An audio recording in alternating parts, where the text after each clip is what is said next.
প্রিয় লিসেনার্স, আসসালামু আলাইকুম। ভয়ের জগতে আপনাদের স্বাগতম। সত্যিকারের ভয়ের অনুভূতি পেতে বাংলা ভূত স্টুডিওর সাথেই থাকুন। আশা করছি আপনারা সবাই ভালো আছেন, সুস্থ আছেন। আজকের এই এপিসোডে ঘটনাটি যিনি পাঠিয়েছেন তার নাম আনিসুর রহমান, যদিও এটি তার সদ্যর নাম। নিরাপত্তার সাথে আসল নামটি প্রকাশ করলাম না। এর পেছনে কারণ হলো আসলে ঘটনাটি এখনো পর্যন্ত চলমান, আর এই ধরনের ঘটনায় এমনিতেই তার পরিবার খুবই বিব্রতকর পরিস্থিতিতে আছে। তো আনিসুর রহমান ভাই পেশায় একজন এনজিওর মাঠ কর্মকর্তা। তার বাড়ি পটুয়াখালী জেলার গলাচিপা উপজেলার একটা প্রত্যন্ত চর, যার নাম কাজল। এই চর কাজলে তার বাড়ি। চারিদিকে নদী এবং কাশবনে ঘেরা এই চর অঞ্চল। আর আজকের গল্পের এই ভয়ঙ্কর ঘটনা বা ভুক্তভোগী যিনি, তার নাম সুমাইয়া। মূলত এই আনিসুর রহমান ভাইয়েরই নিজের ছোট বোন, যদিও সুমাইয়া নামটিও ছদ্মনাম হিসাবে ব্যবহার করা হচ্ছে। তার বয়স 19 বছর। তো প্রিয় দর্শক, প্রিয় লিসেনার্স, চলুন আমরা সরাসরি ঘটনায় চলে যাচ্ছি। ঘটনার সময়কাল 2023 সালের মাঝামাঝি সময়ে, তবে এর তীব্রতা এত ভয়ঙ্কর রূপ এখনও, যা এই 2026 সালেও চলমান। এবং আজকের এই অন্ধকার রাতে যখন আপনাকে দেওয়ার জন্য এই ঘটনাটি লিখছি, পাশের ঘর থেকে আবারও সেই অদ্ভুত শব্দগুলো আমার কাছে আসছে। আমাদের পৈতৃক বাড়ি চর কাজলের একদম শেষ প্রান্তে, যেখানে লোকালয়ের শেষ এবং নদীর শুরু। কেওড়া বনের সীমানা শুরু হয়েছে এখান থেকেই। আমার বাবা ছিলেন একজন সরকারি প্রাইমারি স্কুলের শিক্ষক।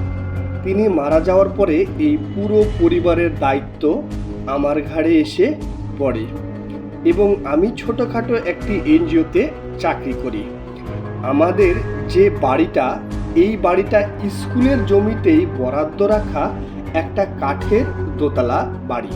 সেখানেই মা আর সুমাইয়া থাকতো। ঘটনার শুরু 2023 সালের জুলাই মাসের 14 তারিখ।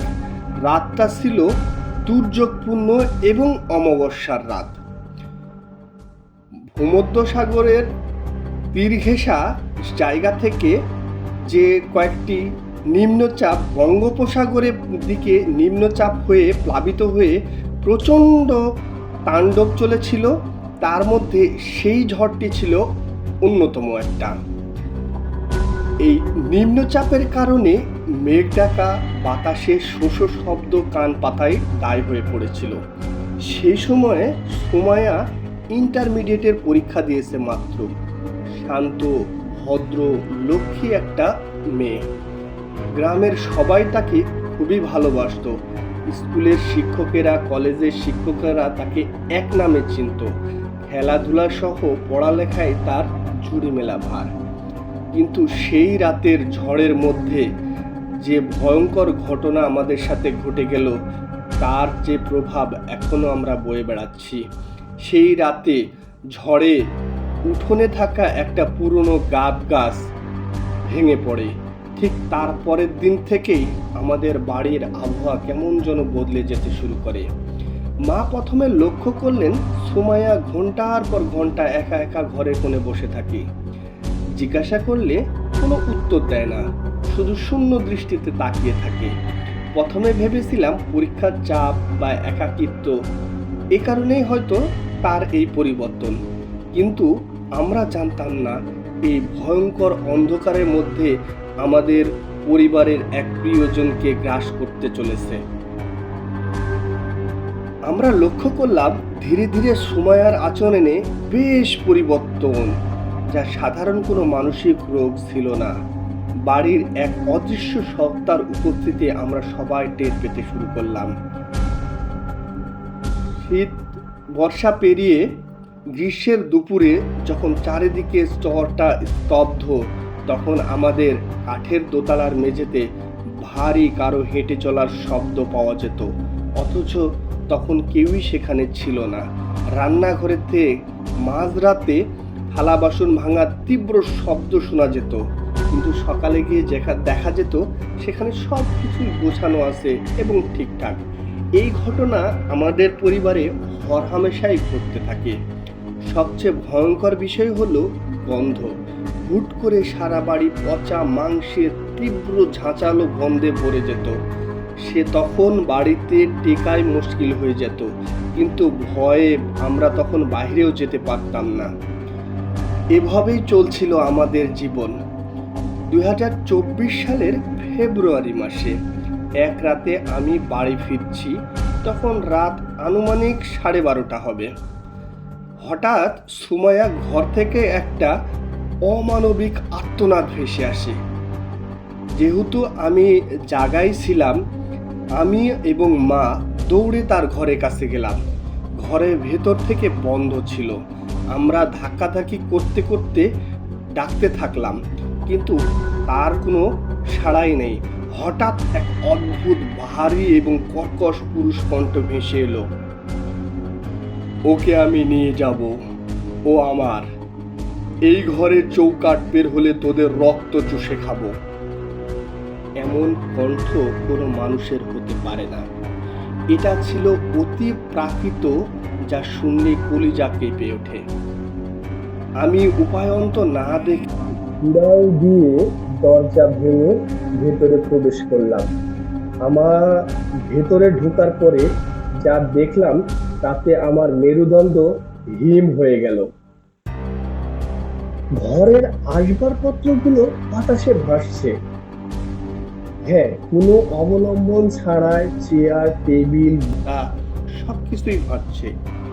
এমনকি সুমাইয়া কোনো কিছু ধরা ছাড়াই খাট থেকে উঁচু হয়ে ভেসে আসে।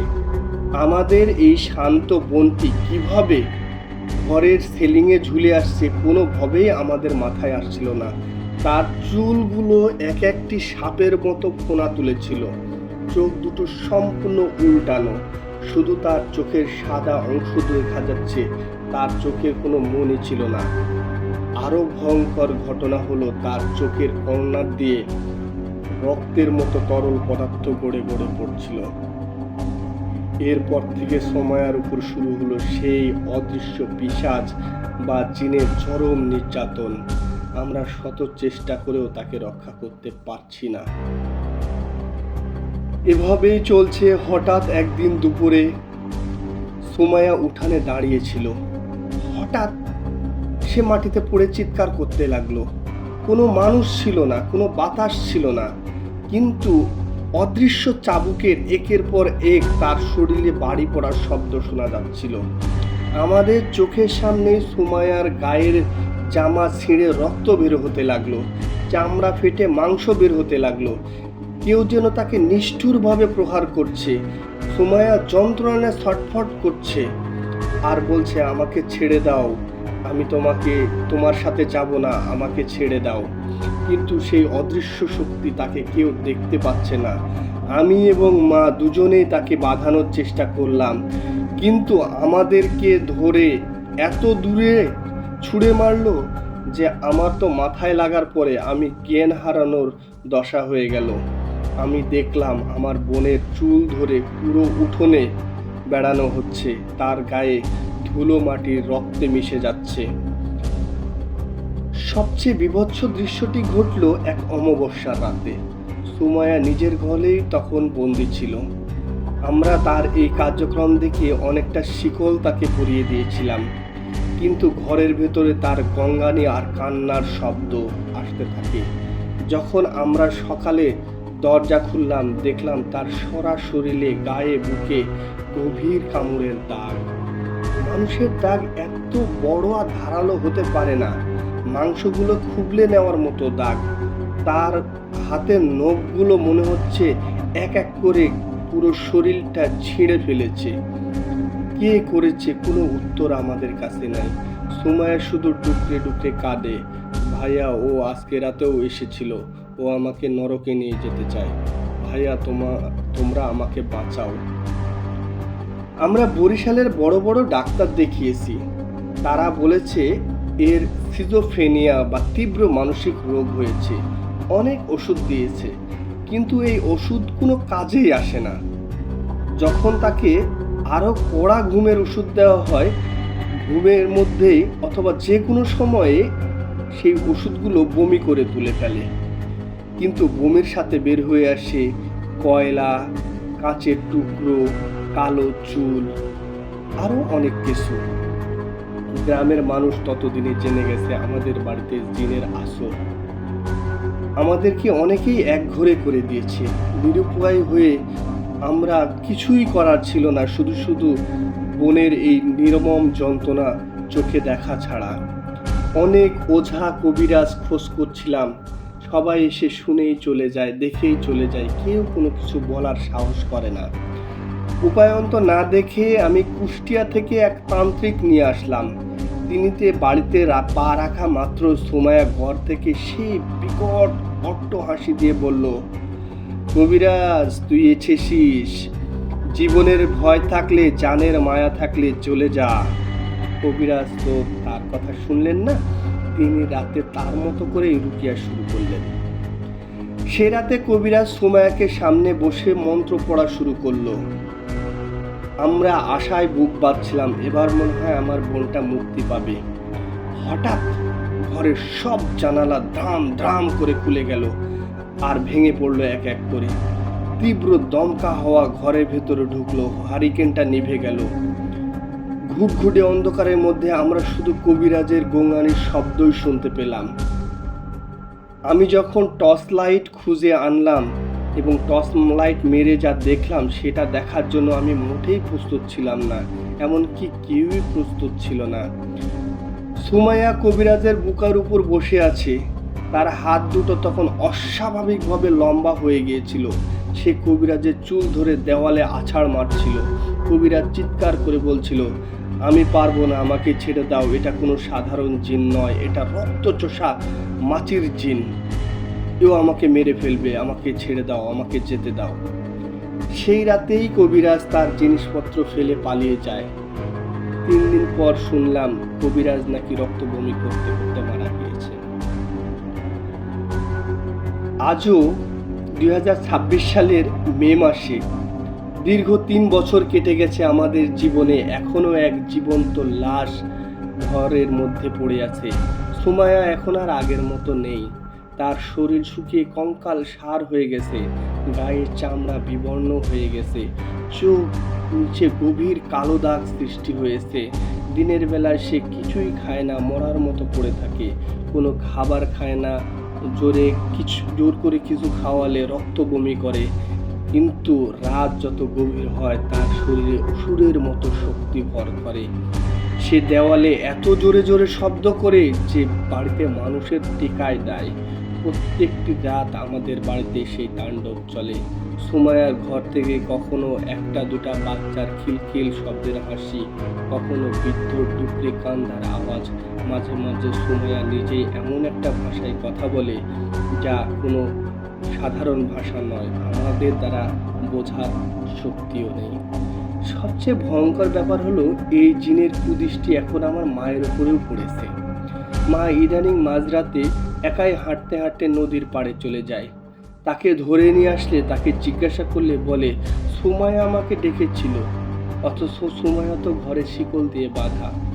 আমরা এই বাড়িটি বিক্রি করে অন্যত্র চলে যাওয়ার চেষ্টা করছি, কিন্তু দুঃখের বিষয় যেহেতু আমাদের বাড়িটা এখন অভিশপ্ত বাড়ি হিসাবে সবাই জানে, তাই এটা কেউ কিনতেও চায় না। এমনকি এই প্রত্যন্ত চরের মানুষ সন্ধ্যার পরে আমাদের বাড়ির রাস্তা দিয়ে হাঁটাও বন্ধ করে দিয়েছে। মনে হচ্ছে 3টা জীবন্ত লাশ এখানে বসবাস করে, কেউ আমাদের সাথে কোনো সম্পর্ক রাখতে চায় না। আমি এখন ক্লান্ত। রাতে যখন আমি এই গল্পটি আপনাদের জন্য লিখছিলাম তখনও মেঘ ডাকছে, ঠিক 2023 সালে সেই জুলাই মাসের রাতের মতোই। পাশের ঘর থেকেই শিকলের টনটন শব্দের আওয়াজ আসছে, ঝনঝন শব্দের আওয়াজ আসছে। সুমাইয়া তার অস্বাভাবিক কণ্ঠ হারিয়ে কর্কশ গলায় হাসছে, কখনো বা ডাকছে। আমি জানি না আর কতদিন আমরা এভাবে বেঁচে থাকব। এই প্রত্যন্ত চরে আমাদের আর্তনাদ শোনার মতো কেউ নেই। ডাক্তার, কবিরাজ সবাই আমাদের সামনে অসহায় হয়ে দাঁড়িয়েছে। সুমাইয়ার শরীরের ক্ষত আজও টাটকা, সেখান থেকে রক্ত পুঁজ ঝরে পড়ছে। তার পেছনে দাঁড়ালেই মনে হয় কোনো অদৃশ্য শক্তি আমাদের দিকে তাকিয়ে হাসছে। এই নরক আজও আমাদের সাথে চলমান। এর শেষ কোথায় কেবল সৃষ্টিকর্তাই জানে। এই ছিল ঘটনা। প্রিয় দর্শক, আমি জানি না ঘটনাটি আপনাদের কাছে কেমন লেগেছে, তবে ঘটনাটি সত্যিই যে এত লোমহর্ষক, এত ভয়ঙ্কর, একটা মানুষের জীবন কিভাবে নরকে পরিণত হতে পারে, এই ঘটনাটি না শুনলে আমি বুঝতে পারতাম না। আমি সত্যিই সৃষ্টিকর্তার কাছে প্রার্থনা করি এই সকল মানুষের যেন কষ্টের শেষ হয়। আল্লাহ তাআলা উত্তম ফয়সালাকারী।